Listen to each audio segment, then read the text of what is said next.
stories. Like there's this one girl who came here and she and her husband used to own a jewelry store. Something happened. এরই নাম বুঝি প্রেম, এরই নাম ভালোবাসা।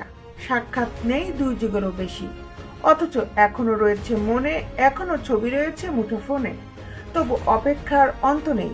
We used to go to this one school which uski tankhwa thi 1,500 rupees. She had to shift that child from that school. Now একের পর এক প্রেম। তারপরও বলিউডের ভাইজান খ্যাত অভিনেতা সালমান খানের অস্তিত্ব জুড়ে আছে শুধু একটি নাম।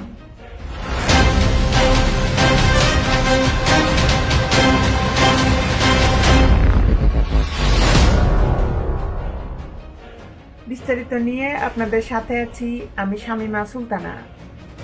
সম্প্রতি এসব কথা সদ্য ফাঁস করে দিয়েছেন বন্ধু বলিউডের মিস্টার পারফেকশনিস্ট অভিনেতা আমির খান। বিগ বস খ্যাত 18 মঞ্চে পর্দার দুই সহ অভিনেতা মুখোমুখি।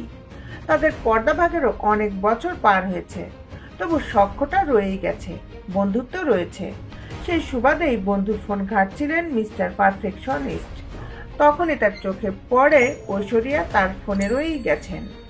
সামাজিক মাধ্যমে উকি দিলে এখনো তারা যত্রতত্র সর্বত্র। প্রেম থাক না থাক, ভক্ত অনুরাগীরা মন থেকে এখনো চান মিলন হোক সালমান ঐশ্বরিয়ার। graduation plus plus she wanted to be an IS, so she tried studying for that, then she tried সেই আকাঙ্ক্ষা থেকেই কখনো দুজনের ছবি জুড়ে যায়, কখনো দুজনের আলাদা ঝলক প্রযুক্তির কৌশলে একাকার। প্রতিযোগিতার মঞ্চ থেকে সেই আকাশ কুসুম কল্পনাকেই কি উস্কে দিলেন আমির খান? এর জবাব মেলেনি।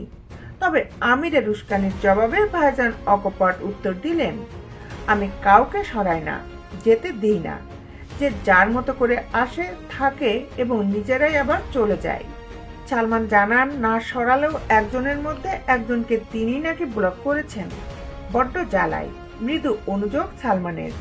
তারপরও সতর্ক, আমির যে ফোন ঘাঁটতে ঘাঁটতে সব প্রকাশ্যে এনে ফেলছেন। পুরোটাই চিত্রনাট্যের কারসাজি। এই ফোন ঘাঁটা, প্রেমিকা নিয়ে দুই বন্ধুর খুনছুটি সবই।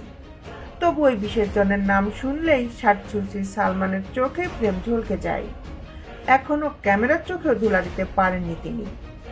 প্রেমিকা অন্য কারো ঘরও নেই, তারপরও ভাই কেবল রায়েরই জান হয়ে থেকে গেলেন আজও। দেশ বিদেশের আপডেট নিউজ পেতে আমাদের সাথেই থাকুন।